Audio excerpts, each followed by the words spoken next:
بسم اللہ الرحمن الرحیم کے بارے میں یہ چند گزارشات پیش کرنے کے بعد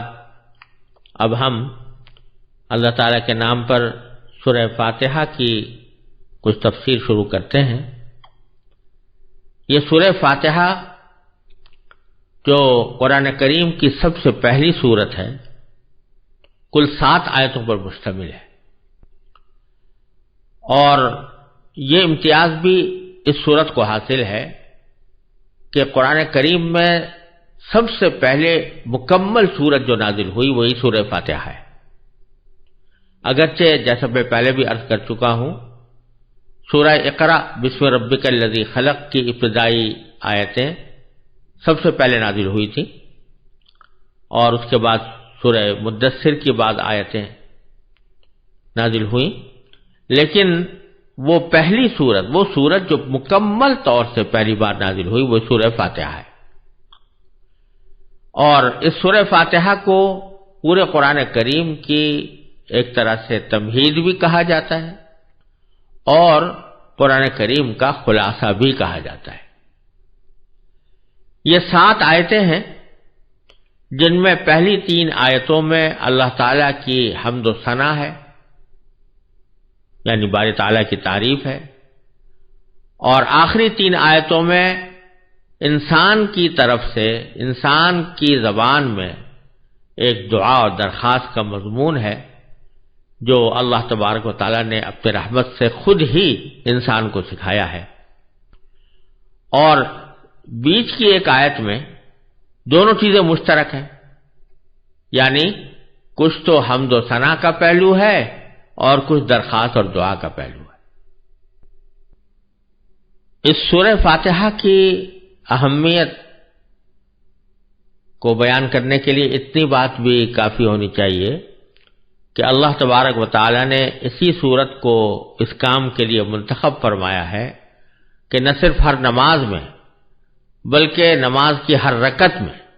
اس کا پڑھنا ضروری قرار دیا گیا ہے۔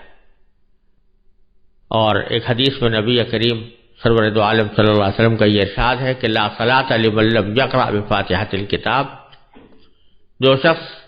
سورہ فاتحہ نہ پڑھے اس کی نماز ہی نہیں ہوتی۔ تو سورہ فاتحہ نماز کا لازمی جز قرار دے کر یہ فرما دیا گیا ہے کہ وہ ہر نماز میں پڑھی جائے گی۔ اس سے اس کی اہمیت واضح ہوتی ہے، اور اس میں ایک حدیث حضرت ابو ہریرہ رضی اللہ تعالیٰ عنہ سے مروی ہے،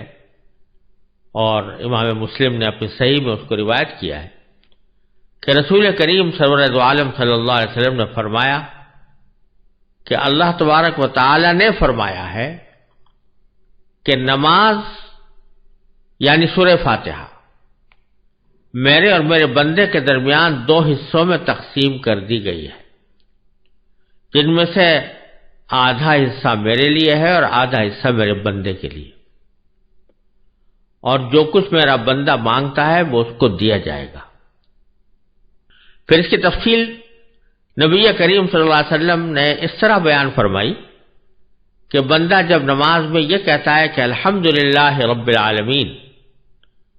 جس کے معنی یہ ہے کہ تمام تعریفیں اللہ کی ہیں جو تمام جہانوں کا پروردگار ہے، تو اللہ تبارک و تعالی اس کے جواب میں فرماتے ہیں کہ حمدنی عبدی، یعنی میرے بندے نے میری حمد کی ہے، میری تعریف کی ہے۔ اور جب وہ کہتا ہے الرحمن الرحیم، تو اللہ تعالیٰ فرماتا ہے کہ اثنا علی عبدی، کہ میرے بندے نے میری پھر تعریف کی ہے۔ اور جب بندہ کہتا ہے مالک یوم الدین، تو اللہ تعالیٰ فرماتے ہیں کہ میرے بندے نے میری بزرگی بیان کی، یعنی مجدنی عبدی، میرے بندے نے میری بزرگی بیان کی ہے۔ اور جب بندے کے درمیان، اور یہ آیت یعنی ایاک نعبد و ایاک نستعین، یہ میرے اور میرے بندے کے درمیان مشترک ہے، کیونکہ ایاک نعبد کے معنی ہے کہ ہم تیری ہی عبادت کرتے ہیں، تو یہ تو ایک طرح سے اللہ تعالیٰ کی حمد و ثنا ہے، ہم آپ کی عبادت کرتے ہیں۔ اور دوسرا جملہ ہے ایاک نستعین، جس کے معنی ہے کہ تجھی سے مدد مانگتے ہیں، تو دوسرا پہلو بندے کی دعا و درخواست کا ہے، اس لیے یہ فرمایا گیا کہ یہ میرے اور میرے بندے کے درمیان مشترک ہے، لیکن ساتھ ہی باری تعالیٰ یہ فرماتے ہیں کہ میرے بندے کو وہ چیز ملے گی جو اس نے مانگی۔ پھر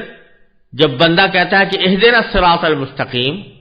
جس کے معنی یہ ہے کہ ہمیں سیدھے راستے کی ہدایت عطا فرما، تو حق تعالیٰ اس کے جواب میں فرماتے ہیں کہ یہ سب میرے بندے کے لیے ہے اور اس کو وہ چیز ملے گی جو اس نے مانگی، یعنی صراط مستقیم مانگ رہا ہے تو اس کو صراط مستقیم عطا ہوگی۔ یہ تفصیل صحیح مسلم میں حضرت ابو ہریرہ رضی اللہ تعالیٰ عنہ نے نبی کریم سرور دو عالم صلی اللہ علیہ وسلم سے نقل فرمائی ہے، اور اسی حدیث کی وجہ سے علماء کرام نے یہ فرمایا ہے کہ جب آدمی سورہ فاتحہ کی تلاوت کرے تو نماز کے اندر اس کی ہر آیت پر وقف کرنا چاہیے، یعنی الحمدللہ رب العالمین کہا، تھوڑی دیر ٹھہرے، اور تصور اگر یہ کیا جائے کہ اس کے جواب میں اللہ تبارک و تعالیٰ فرما رہے ہیں حمدنی عبدی، یعنی میرے بندے نے میری تعریف کی ہے، تو اور زیادہ بہتر ہے۔ اور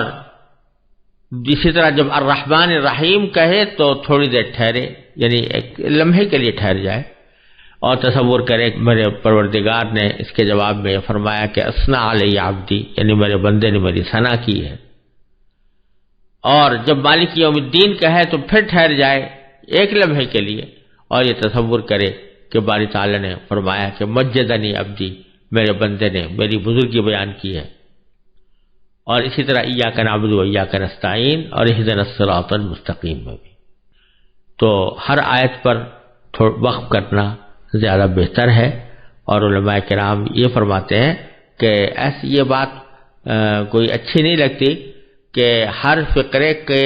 جواب میں اللہ تبارک و تعالیٰ کچھ فرما رہے ہوں اور آپ بخٹوٹ آگے بڑھتے چلے جائیں اور ان الفاظ کا یا اس جواب کا کوئی انتظار یا اس کا کوئی موقع آپ نہ چھوڑیں اپنی تلاوت کے درمیان، تو یہ اچھی بات نہیں ہے۔ اس لیے علماء کرام نے فرمایا کہ ہر آیت پر تھوڑا وقف کر کے اس کو پڑھنا چاہیے۔ اب اس سورہ فاتحہ کی سب سے پہلی آیت ہے الحمدللہ رب العالمین۔ اس کا ترجمہ یہ ہے کہ تمام تعریفیں اللہ کی ہیں جو تمام جہانوں کا پروردگار ہے۔ یہ آیت ہے تو چھوٹی سی، لیکن اس کے دو حصے ہیں۔ ایک میں اللہ تعالیٰ کی تعریفیں بیان کرنے کا ذکر ہے اور دوسرے میں اللہ تبارک و تعالیٰ کی ایک خاص صفت یعنی رب العالمین بیان فرمائی گئی ہے۔ جہاں تک پہلے جملے کا تعلق ہے کہ الحمدللہ، اس کے معنی یہ ہے کہ تمام تعریفیں اللہ کی ہیں۔ حمد کا لفظ عربی زبان میں تعریف کے لیے بھی استعمال ہوتا ہے اور شکر کے لیے بھی استعمال ہوتا ہے۔ یہاں دونوں ترجمے کیے جا سکتے ہیں، لیکن تعریف کا ترجمہ کرنا اس لیے زیادہ بہتر ہے کہ یہ شکر کو بھی شامل ہے۔ تعریف زیادہ عام چیز ہے اور شکر خاص چیز ہے، تو اللہ تبارک و تعالیٰ دونوں کا مستحق ہے، یعنی اس کی تعریف بھی ہونی چاہیے، اس کا شکر بھی ادا کرنا چاہیے۔ لہذا اس کا جب ہم ترجمہ تعریف سے کریں گے تو اس میں شکر خود بخود شامل ہو جائے گا، اور شکر خود بخود اس درجہ شامل ہو گیا ہے کہ الحمدللہ کا لفظ یہ اللہ تعالیٰ کا شکر ادا کرنے کے لیے ایک مشہور فقرہ بن چکا ہے، اور عام حالات میں بھی جب آدمی اللہ تعالیٰ کا کوئی شکر ادا کرتا ہے تو الحمدللہ کہتا ہے۔ اس میں الحمد میں جو الف لام ہے اس کے بارے میں علماء کرام نے عربی زبان کے قواعد کے لحاظ سے اس کا ترجمہ کیا ہے کہ تمام تعریف۔ الحمد ویسے تو مفرد کا لفظ ہے تعریف، لیکن جب الف لام اس پر داخل ہو گیا تو اس کا ترجمہ یا اس کا مطلب علماء کرام نے تمام تعریفیں کیا کہ تمام تعریفیں اللہ کی ہیں۔ یہ ایک عجیب اور عظیم حقیقت کی طرف اشارہ ہے، اور وہ یہ کہ یوں تو انسان دنیا میں رہتے ہوئے بہت سی چیزوں کی تعریف کرتا ہے۔ کوئی عمارت اچھی بنی ہوئی ہے، کہتا ہے بڑی اچھی عمارت ہے۔ کوئی باغ اچھا خوشنما ہے تو کہتا ہے بڑا اچھا خوبصورت باغ ہے. کوئی جنگل ایسے خوشنما نظر آتا ہے تو کہتا ہے بھائی بڑا ایک دل فریب جنگل ہے. کوئی پہاڑ کے مناظر اچھے نظر آتے ہیں تو کہتے ہیں بڑے دل فریب مناظر ہیں. تو تعریفیں تو دنیا میں بہت ساری ہوتی رہتی ہیں، مختلف چیزوں کی ہوتی رہتی ہیں، لیکن یہ جملہ اس طرف توجہ دلا رہا ہے کہ جو بھی دنیا میں تعریف کی جائے، کسی بھی چیز کی تعریف کی جائے، حقیقت اگر دیکھو تو وہ اللہ تبارک و تعالیٰ کی ہی تعریف ہوگی. وجہ اس کی یہ ہے کہ جب آپ کسی چیز کی تعریف کرتے ہیں تو حقیقت میں وہ اس کے بنانے والے کی تعریف ہوتی. اگر آپ کسی عمارت کو دیکھ کر یہ کہیں کہ یہ بڑی شاندار عمارت ہے، بڑی خوبصورت عمارت ہے، بڑی مستحکم عمارت ہے، بڑی اچھی لگ رہی ہے، تو اس کا مطلب یہ ہوتا ہے کہ اس کے بنانے والے نے خوب بنایا اس کو. یہ حقیقت میں اس کی کاریگری کی تعریف ہے، اس کی انجینئرنگ کی تعریف ہے، اس کی آرکیٹیکچر کی تعریف ہے، اور جس شخص نے بھی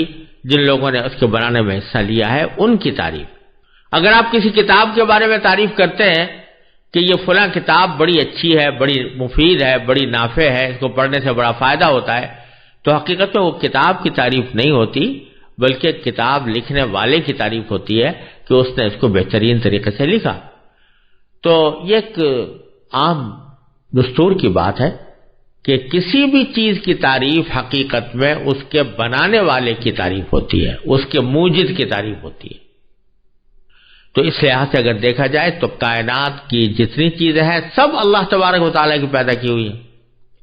جب اللہ تبارک و تعالیٰ کی پیدا کی ہوئی ہے تو ان کی اگر کوئی تعریف کی جائے گی تو پھر وہ حقیقت میں اللہ تعالیٰ ہی کی تعریف ہوگی. اگر آپ کسی پھول کو دیکھ کر کہہ رہے ہیں کہ بڑا خوبصورت ہے تو مطلب اس کا یہ ہے کہ بنانے والا بڑا عظیم الشان ہے، یعنی اللہ تبارک و تعالیٰ. اگر آپ کسی باغ کو دیکھ کر کہہ رہے ہیں کہ یہ بڑا خوبصورت ہے تو حقیقت میں وہ اللہ تبارک و تعالیٰ کی تعریف ہے. اگر آپ کسی آسمان کے اوپر نظر آنے والے ستاروں کی تعریف کر رہے ہیں کہ یہ بڑے چمکدار ہیں، بڑے خوبصورت ہیں، تو حقیقت میں وہ اللہ تعالیٰ کی تعریف ہے، اس لیے کہ وہ اللہ تعالیٰ ہی کے بنائے ہوئے ہیں. تو الحمدللہ کا جملہ جو ہے یہ اس حقیقت کی طرف اشارہ کر رہا ہے کہ دنیا میں کوئی چیز حقیقت میں براہ راست قابل تعریف نہیں. اگر کوئی چیز قابل تعریف ہے تو وہ اللہ تبارک و تعالیٰ کی ذات ہے اور اسی کی طرف تمام تعریفیں لوٹتی ہیں. یہ معنی ہوئے الحمدللہ. اور پھر جو اگلا جملہ ہے کہ جو تمام جہانوں کا پروردگار ہے، رب العالمین، تو اگر غور سے دیکھو تو یہ پہلے جملے کی دلیل ہے. الحمدللہ کے معنی ہوئے تمام تعریفیں اللہ کی ہیں، رب العالمین اس کی دلیل ہے. کیوں ہے؟ اس لیے کہ وہی پروردگار ہے تمام جہانوں کا. تمام جہان اسی کے پیدا کیے ہوئے ہیں، نہ صرف پیدا کیے ہوئے ہیں بلکہ ان کی پرورش وہی کر رہا ہے. ایک تو ہوتا ہے پیدا کرنا اور ایک ہوتا ہے اس کی پرورش کرنا. پرورش کرنے کے معنی یہ ہوتے ہیں کہ ہر زندگی کے ہر لمحے میں اس کو جس چیز کی بھی ضرورت ہے وہ مہیا کی جائے. تو رب العالمین کے معنی یہ ہوئے کہ اللہ تبارک و تعالی نے تمام جہانوں کو پیدا بھی کیا ہے اور پیدا کرنے کے بعد ان تمام جہانوں کو جس جس چیز کی ضرورت ہوتی ہے اس چیز کی فراہمی کا ذمہ بھی اللہ تعالی نے خود لے رکھا ہے اور وہی چیز اس کو پہنچائی جاتی ہے، جس کو قرآن کریم میں دوسری جگہ فرمایا وَمَا مِن دَابَّةٍ فِي الْأَرْضِ إِلَّا عَلَى اللَّهِ رِزْقُهَا يَعْلَمُ مُسْتَقَرَّهَا وَمُسْتَوْدَعَهَا، کہ زمین میں کوئی چیز ایسی نہیں ہے، کوئی حرکت کرنے والا کوئی جانور ایسا نہیں ہے کہ جس کا رزق اللہ نے اپنے ذمے نہ لے رکھا ہو، اور وہ رزق اس کو پہنچاتا ہے، اسی جگہ پہنچاتا ہے. تو رب وہ ہے کہ جو اس کے مصلحت کی خاطر اور اس کی حکمت کی خاطر اس کو فائدہ پہنچانے کے لیے اس کی خیر خواہی کے پیش نظر ایسے اقدامات کرے جس کی اس کو ضرورت ہے. تو باری تعالیٰ تمام کائنات کے لیے، تمام جہانوں کے لیے وہ یہ اسی طرح کی تربیت فرمانے والے ہیں، اور جو ذات اس طرح تربیت فرما رہی ہو تو ظاہر ہے کہ تعریف کی سزاوار اور اس کی اصل مستحق وہی ہے. اس لیے فرمایا گیا کہ تمام تعریفیں اللہ کی ہیں جو تمام جہانوں کا پروردگار ہے۔ اور عالمین کا لفظ جو یہاں پر استعمال کیا گیا ہے، جہانوں، یہ جمع عالم کی ہے، عالم جہان کو کہتے ہیں۔ بظاہر تو ہمارے نظر میں یوں محسوس ہوتا ہے کہ یہ ایک ہی عالم ہے جو ہمیں نظر آ رہا ہے، ایک ہی دنیا ہے جو ہمیں نظر آ رہی ہے، لیکن قرآن کہتا ہے عالمین، تمام جہان، جس سے معلوم ہوتا ہے کہ اس کائنات میں صرف یہ عالم نہیں ہے جو ہم اپنی آنکھوں سے دیکھ رہے ہیں، بلکہ اور بھی بہت سارے عالم ہیں۔ تو اس میں جمادات، جمادات کا عالم، نباتات کا عالم، حیوانات کا عالم، وہ تو اپنی جگہ پر ہے ہی، لیکن اس سے آگے فضا کا عالم، خلا کا عالم، ستاروں کا عالم، سیاروں کا عالم، اور پھر ان تمام آسمانوں سے ماورا ملائے اعلیٰ کا عالم، اور اسی طرح نیچے چلے جائیے تو زمینوں کا عالم، زمینوں کی تہوں کا عالم۔ ہر چیز ایک مستقل کائنات ہے، ہر چیز ایک مستقل عالم ہے، اور فرمایا یہ جا رہا ہے کہ پروردگار اللہ تبارک و تعالی ان سب کا پرورش کرنے والا ہے اور ان سب کا پروردگار ہے۔ یہ معنی ہے کہ تمام تعریفیں اللہ کے لیے ہیں، یا اللہ کی ہیں جو تمام جہانوں کا پروردگار ہے۔